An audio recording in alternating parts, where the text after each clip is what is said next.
All right. How's everybody doing? Well, it's another Saturday night, and man, I gotta tell you, man, because of this coronavirus, man, I had to cut my own hair because you know it ain't no barbers working, can't go nowhere. You know, it's unbelievable. We living in the Twilight Zone, and since we are, I figured this would be a great time for one of those Twilight Zone episodes.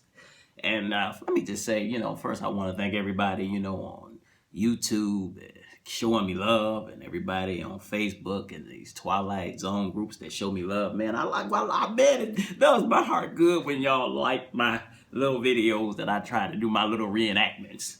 So, since we talking about the Twilight Zone, we all know how it starts. Rod Serling, he says something like this. There is a fifth dimension beyond that which is known to man. It is an area that is as vast as space and as timeless as infinity. It is the middle ground between light and shadow, between science and superstition, and it lies at the pit of man's fears and at the summit of his knowledge. This is the area of imagination, and it is a spot in which we call, a place in which we call, a zone in which we call, and believe it or not, even somewhere that you just may want to call the Twilight Zone. And even though Rod don't say it like that, what the heck, that's what you have to do when you mess up a little bit right there. You got to improvise. Okay, this episode, we come down, it's in space, and then you come down a little bit more, and then you're on Earth, and then you come down a little bit more, and then you see something. There's a picture, and you kind of get invested because you're trying to figure out what's going on. Well, what happens is when this one comes down, it seems like you're in some kind of a hangar there, and there's like this aircraft that you cannot see. It seems to be tarped all over, and you got a couple of soldiers there checking the craft over. And then you hear Rod Serling, the guy who runs the show with the cigarette, you know what I'm saying? You don't really get to see him in this one, but you do get to hear him, and he comes out and he says something like this. Her name, X-20. Her type, an experimental interceptor. Recent history, a crash landing in the Mojave Desert after a 31-hour flight 900 miles into space. Incidental data, the ship with the men who flew her disappeared from the radar screen for 24 hours. But shrouds that cover mysteries are not always made out of tarpaulin, as this man will soon find out on the other side of a hospital door. Now, we're in a hospital. I want to just get that straight. Room 15, there's a man in there that's laying in a bed, and he's an astronaut. And now there's another astronaut who's coming to the hospital to visit this astronaut who's in the hospital. Now, when the astronaut who comes to the hospital to visit this other astronaut who's in the hospital, he walks in. And then the nurse sees him, and he says, I just want to know, is Major Garten in the room? And the nurse says, yeah, he's in the room. He's in there. Yeah, he's in there. Is it all right if I go in there and see him? And the nurse says, yeah, go on and see him, Colonel. And then the nurse says to another nurse, that's Colonel Forbes, one of the spacemen that, came back from outer space. So as the astronaut goes into the room, he kind of looks a little concerned. He goes into the room, and there's another astronaut. He's laying in the bed there.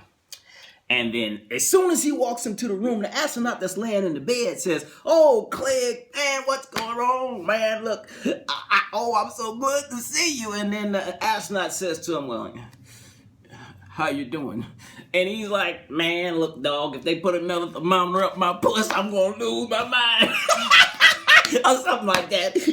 And he says, Clegg, how's everything in the outside world, man? Hey, man, how's the ship? Is the ship all right? And then the other astronaut, he's looking, he was like, yeah. The ship is fine. The ship is good. And then he pulls out some cigarettes.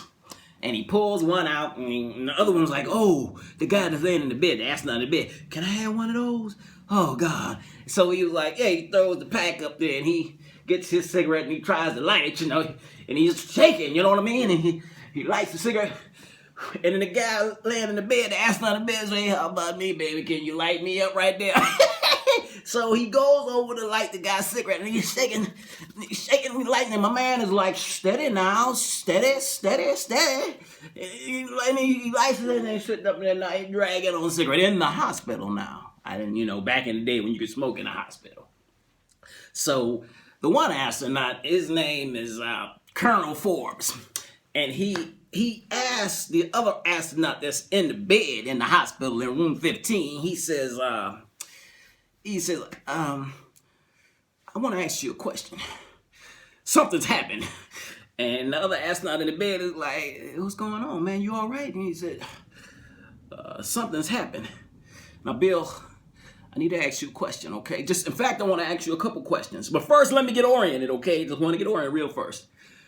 Yesterday morning, I left out of here, didn't I? Well, yeah, of course you left out of here. Who was I with when I left out of here? It was like, well, you wasn't with nobody. When you left out of here, you left out of here alone. He said, that's what you say. And he said, man, what's wrong, man? You all right? It's like, no, I'm not. I don't know what's wrong. I don't know anything anymore. I don't. He said, man, calm down, man. Just hold on, relax, man. What's going on? He said, and then my man had like a paper that was sitting in his lap while he's laying in the bed. So he said, he's like, the one that was standing up, he said, the paper. Look at the paper. So my man in the bed, he looked at the paper. He said, what does it say? And he was like, it says, well, in effect, it says those two intrepid voyagers into the unknown returned from the unknown in a slightly dented aircraft. And he said, the picture. What about the picture? And he was like, who's in the picture? Whoa, hold on, man. Okay, wait a minute. In the picture, it says Colonel Clegg Forbes and Major William Gart, taken just before their historic flight that ended in a mysterious disappearance and a crash. And over there was looking all crazy, like, oh my God, Jesus Christ. And he got up and he went over to the mirror. It was the mirror, like was in the room, and he said, that's what you remember. Is that what you remember? And the guy in the bed said, well, yeah. He said, okay, hold on, wait a minute now. Now, let me just be sure. Now, you remember, it was you and me. We was in the X-20, and we took off. About 4 hours up, we blacked out. And 24 hours later, we ended up in a crashed aircraft in the desert. We don't know where we been or what happened. Is that right? Is that what you remember? The guy in the bed was like, yeah. And he was like, oh, God. He was like, well, wait a minute, man. Isn't that right? I mean, that is right, isn't it? And the guy was looking, so he walked over to the bed. And he sat down on the bed next to this astronaut. And he reached out to him. And he grabbed him around his shirt. And he pulled him in close. He said, Bill, there were 3 men on that aircraft. You, me, and a colonel named Ed Harrington. He's my best friend. He's 36 years old. I've known him for 15 years. Ed, you've known him for 5. And then Ed was looking at him like, oh yeah, that's right. Harrington. Man, I'm trying to grab him. Hold on, man. I'm telling you, Ed Harrington, my friend. And he was like, oh, okay, hold on, man. Wait a minute. Just, okay, relax. All right. But look, man, I don't know anybody named Ed Harrington. He must be. Man, this is my friend. This ain't no, man. I'm telling you. Listen, I'm going to try to look, man. Hold on. Just hold on. Just relax, man. Okay, hear me out. I didn't mean to raise my voice. I'm sorry. Listen, that ship took a crew of 3, and we were the 3. And there were 3 of us when they brought us back here after picking us up from the desert. You, me, and a colonel named Ed Harrington. Harrington and we was just scratched up. But you was the one with the busted leg. Don't you remember? Please tell me you remember. Man, I don't. Listen, man. Yesterday morning, they discharged me and Harrington from the hospital. Man, Bill, there were 3 beds in this room. Yours, mine, and Harrington's. It wasn't 2 beds in this room, it was 3. And that paper there were 3 people in the paper, man. You, me, and Harrington. Not 2, 3. Don't you remember? And Bill was asking in the bed, said, man, look, I don't remember none of that. And in fact, I think you maybe need to get yourself looked after. And he went to go pull on the panties. He grabbed him. He said, I know you'd say that. I know you'd say that, Bill. I know you'd say that I need to be looked after. Because, you know, I'd probably say something like that, too, if I was saying this kind of thing to you. But look, Bill, if you just hear me out, I can tell you everything that happened. I can tell you everything that happened from the time we left out of this hospital to right now. I can tell you chronologically everything that happened. If you just listen, I'm telling you this. In fact, the way it happened was you was laying in the bed like you is right now. I was standing over there by the door, and Ed, he came over to you and he was laughing and joking to you, and you was making all kind of laughs and jokes. We was all up in there laughing. I'm telling you what happened, man. It happened, man. I'm telling you what happened. He was right there. He was all in the room. I'm telling you. And then it kind of goes back into a recreation, kind of like what I'm doing right now, where you can see what the astronaut was talking about, right? So it goes back, and then you see my man laying up in the bed right there, and then you see Harrington comes over there, oh, yeah, little snot-nosed kid. You know what? I'm glad, you know what I'm gonna tell the doctors? I'm gonna tell them. I'm gonna tell the doctors that they need to keep you in here for at least a good 7 years, because you need serious observation. And I'm gonna tell you, while you in here them 7 years, we gonna be going out, me and Clegg. We going to the club. We gonna have a good time. And I'm gonna tell you what. Every night we at the club, we gonna call you while you in this hospital bed, and we're going to call you up, see how you doing. And if you're real lucky, and if you're real good, we might even let you talk to our women. So he walks over to the other guy and said, look, man, I can't stand all these long goodbyes. We need to get on out of here. And the guy, the other astronaut, Harrington, he picks up the paper. He's looking at the paper. It's got the picture of all 3 of them in there. And the one Harrington is like, man, that's one handsome looking dude right there in the middle. But them stooges on either side, I don't know what to say about them 2. And then they was like, well, we about to get up out of here. Enjoy your time in the hospital. And the guy in the hospital, he was like, well, astronaut in the hospital, well, see you, man. I got on out of here. Get on out of here. So they leave, and they go to the bar. Now, hold on. Let me just say this right here. You've been up in space. You know, you ask Captain Kirk, he'll tell you this. Whenever you get back to Earth, you got to stop at the bar.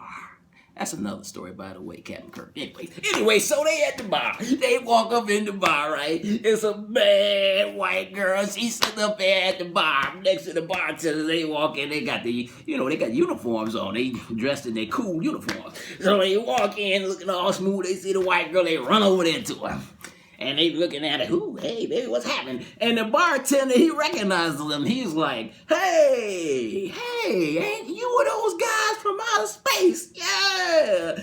And then one Harrington looks at him and says, yeah, but even though we from outer space, we can still get some beers for 30 cents American money. Now hold it right there. I want y'all to hold it right there. That man said we can still get some beers for 30 cents American money. That's all right with me. Okay, anyway, we get back into it. So the man said, so the bartender looks at him and says, oh, no, your money is no good here. You know, it ain't all the time that I get to serve celebrities up in here. You only gotta pay a dime. So he goes and make the beer. He give Harrington a beer and he give Forbes a beer. Forbes is over there trying to holler at the little lady there, the little sexy white woman up in there, like telling her. So she looks at him and she says something like, what is it like out there in space? And Forbes looks at him and says, it's like, way out. Right on. Not the line I would have used, but I ain't mad at him. Anyways, the other one, Harrington's sitting next to Forbes, and he goes to light up a cigarette, because you know you can smoke back, in the bars back in them days. As he lights up the cigarette, he gets this blank look on his face. And he almost burned himself with the cigarette. Oh. And then his partner Forbes look at him and say, Ed, you okay? And he says, whew, man, I just got this really weird feeling. He said, what kind of feeling? What you mean? What kind of weird feeling? I don't know, Clegg. I feel like, if I let myself go, I just disappear. He said, man, that's crazy, man. Yeah. I've never felt like this before. And he said, Clegg, I think I'm gonna go call my folks. So he gets up from the bar to go and call his folks. Now, I want to say something else just before he gets up to the bar and call his folks. There was a moment in there where the bartender had gave them both the beers. And when he gave them both the beers, he didn't have his feeling just once. When the one guy, Clegg, said, you know what, let's have a toast. So they went to toast the beers, right? So it was like, toast, and they went to toast, and they put the beers up, and when he put the beers up, the guy Harrington, he had another one of them moments where he just kind of went blank. He was like, and he dropped the beer, bam! And the beer dropped and fell on the floor, right? And the bartender was like, look, he was like, hey, don't worry about it. That ain't the only beer in the place. So this was actually the second time that something like this had happened to Harrington. This weird feeling that he was having where he felt like he was just, about to disappear or something. Or it felt like he didn't belong. I don't know what's going on with him. He was having some problems when he went over there to go and call his folks. Well, meanwhile, while he's over there trying to call his folks, the other astronaut Forbes is over there, trying to holler at the lady, and he's thinking probably in his mind, I'm glad my man went to make that phone call because, now I ain't got no competition. See, now I can holler at this girl right here. I ain't got to worry about that. So this is us, baby. What do you know? And while he's over there hollering at her, the guy, Harrington, says, Clegg, can I speak to you, Clegg? He looking like, what's happening? Can I speak to you? Clegg, please, can I speak to you for a minute, please? So he gets up and he goes over to the phone booth where Harrington is in the phone booth. And Harrington's in the phone booth like this, kind of lean back in the phone booth. And he said, well, what's going on, man? He said, Clegg, look, man, I just called my mother. I just called her from Des Moines, Iowa. And I called her on the phone, and Clegg, she said she didn't know who I was. She said she didn't. Look, she didn't. She said, in fact, she said she doesn't even have a son. And I don't understand. And Clegg looked at him and said, well, you know what, man? It's probably some kind of a gag. No, man, this ain't no gag. Look, my old man got on the line, and he said, look, I don't need no practical jokers on here messing with my wife. And I said, but I'm your son. This is. He said, man, I don't have no son. Stop playing on the phone. And they hung up the phone, man. They hung up the phone, man. He hung the phone up on me, man. And he said, well, I need to know, Clegg, what's going on. And Clegg said, well, I don't know, man. It's got to be something. No, man, it ain't no mistake. Look, you know what I think it is? It's like that feeling that I had when I was over there by the bar, man. When, I just got this strange feeling that maybe we don't belong here. That if I let myself go, man, I'm gonna disappear, man. I feel strange, man. I feel as if we shouldn't be here. You know, I feel like none of us should be here, man. None of us, me, you, or Bill, none of us should be here, man. I just got this weird feeling, man, that somebody or someone made a mistake. Let us get through. They made a mistake, man, and let us get back here. And we ain't supposed to be back here. I mean, I feel like, man, you ain't gonna believe this, man, but I feel like whatever that someone or something is, they might be trying to correct that mistake. And man, I'm trying to hang on. But man, I tell you, man, I feel like something's wrong, man. I feel like I'm gonna be. And he grabbed him. He said, man, I feel like I'm something. And he said, hold on, man, just relax. Hold on, man, just relax. You're gonna be all right. I tell you what, I'm gonna go get you a real good stiff one, a good stiff drink. No, man, I don't need no drink. Look, just like, and he went to go get him. He grabbed him and pulled him into the movie. He said, man, and he was looking all crazy. And he said, look, man, just relax. Relax. Don't move. I'm gonna go get some help, okay? So he walked out the booth, Clegg, to go get some help. And he walked back over to the bar. And there was a paper sitting right there on the table. And he picked the paper up. And when he picked the paper up, it was the paper of them, you know, because they had just got, you know, back from space. So they was all on the front page, all papers everywhere. And he looked at the paper, and it was only 2 astronauts in the paper. Him and the astronaut that's at the hospital in the bed. He was looking, and he looked. And he looked at the bartender, and he looked. And he looked at the fine white chick, and he looked.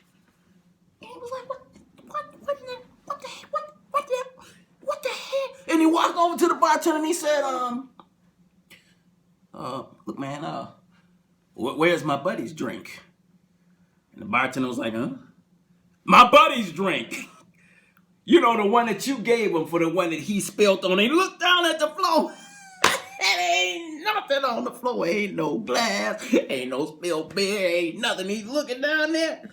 And then the bartender said, look, I don't know what you talking about, Colonel. You came in here alone. And he looked at the paper. He looked at the bartender. And he was like, what? You're crazy. You're crazy. You're crazy. You're crazy. And he runs out the bar, right? So he runs, I guess he runs back to his hotel, right? He gets back to his hotel. He's trying to figure this whole thing out. Man, his friend is gone.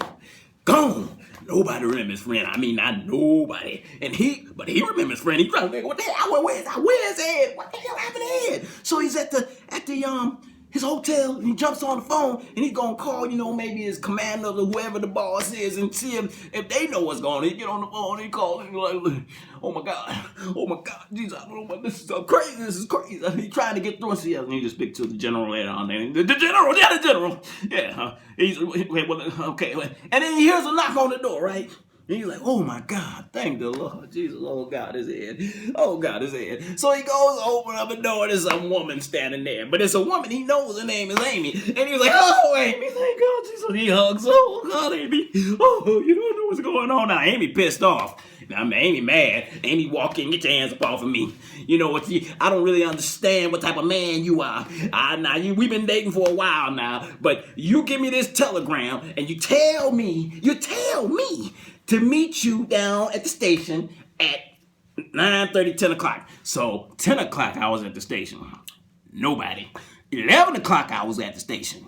I ain't nobody. 12 o'clock, I was like, wait a minute, where is this dude at? Ain't nobody at the station. So 1 o'clock, I left, I'm checking bars everywhere. Amy, look, I'm in trouble. And she was like, oh man, hold on, yeah, you troll nothing in trouble. I'm in trouble. I'm really in trouble. Something's happened, Amy, something's happened. And she was like, oh, well, you know how females are. They be mad at you for a minute, but when they realize there's something really wrong with you, then they start stepping in line and try to get concerned and see what's going on. I said, what's the matter? Well, what's the matter with you, Clegg? Amy, something's happened. I don't even know how to explain this, but, you know, I did send you that telegram. And I told you that Ed and I was going to... Oh! It's in the telegram! It's in the wire! So he goes and gets the telegram. Amy, I will be at the... What the hell? Hold on, Amy. I said Ed and I. I said Ed and I, and then Amy was like, who's Ed? Who's Ed? What did you just say? Oh, I don't know no Ed. Who's Ed? He was like, Amy, Ed, my best friend. I've been knowing for 15 years, Ed. The cat that we go double dating with. Ed. The one we go to dinner with. You know, Ed, we go out dancing. That Ed, my best friend, Ed. That Ed. I don't know anybody named Ed. I don't know anybody. You don't. Oh my God. So he backed up off of him. And he said, oh no. Amy, this is a gag. This is a gag, isn't it? This is a gag, ain't it? He got me back at the bar. I don't know what's going on, Amy, but this is one big earth-shaking, highly complicated, fantastically conceived practical joke. Ain't it, Amy? And he's back at the bar, and he's back at the bar. I know he's back at the bar, he's back at the bar, he's back at the bar. And he runs out, and he leaves Amy. She just standing there looking all crazy, like, oh my God, what's wrong with this man? And he runs all the way back to the bar. When he run to the bar, when he get back to the bar closed. You know, ain't nothing going on. It's dark up in there. He's knocking on the door. And he kicks through the door, busts through the window, gets up in the bar. Oh, Ed, Jesus, come back in. Oh, Ed, come back in. Some chairs up there. He knocked the chairs down off the table. Oh, Ed. And he goes into the phone booth. And he sits in the phone booth. Oh, God, yeah, man. Please come back here. Come back. Look, man, y'all got to realize this man got a reason to cry. This was his best friend of 15 years, man. They've been through everything together, man. These folks, they've been out in space together, man. How you gonna have a best friend that you know for 15 years that just disappear off the planet? And even the worst part about that, that's your best friend. But he disappeared and nobody knows him. Nobody heard of him. Nobody know nothing about this man. Just a man that they please come back in. Oh, please. Oh, come back in. And then you can see him sitting on the bed there, you know, with Bill, you know, the other one, Major Garth. And he said, I don't know what I did then, man. I ran down the street like a madman, you know. I think I heard an alarm go off somewhere. Oh my God, Amy. I forgot all about Amy.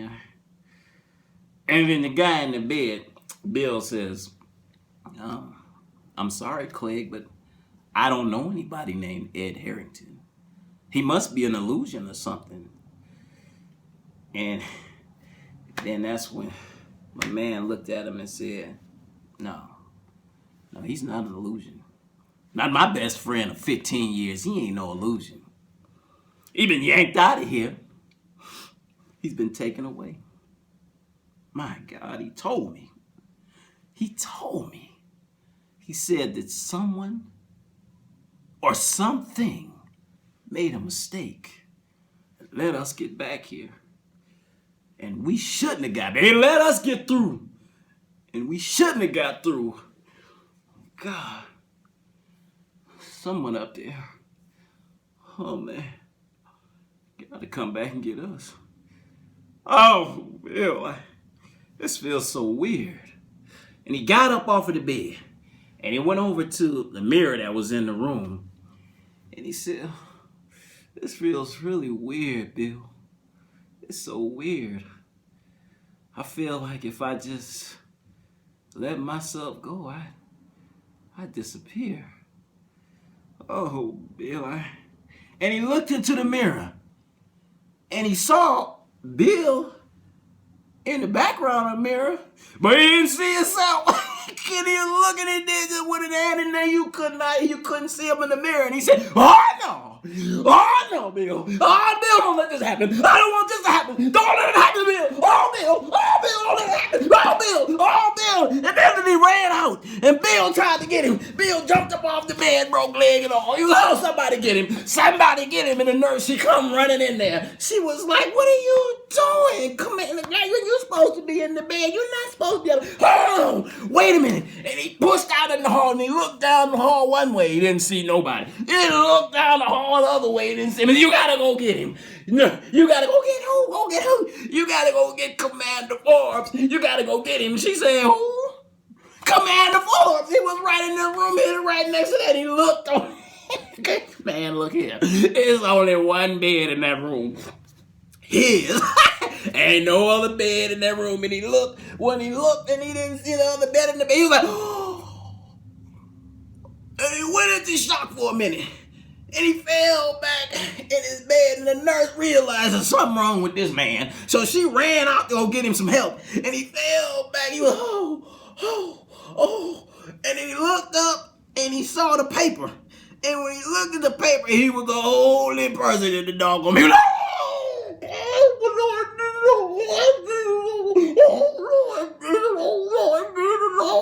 all you saw was his eye. Poof! Gone.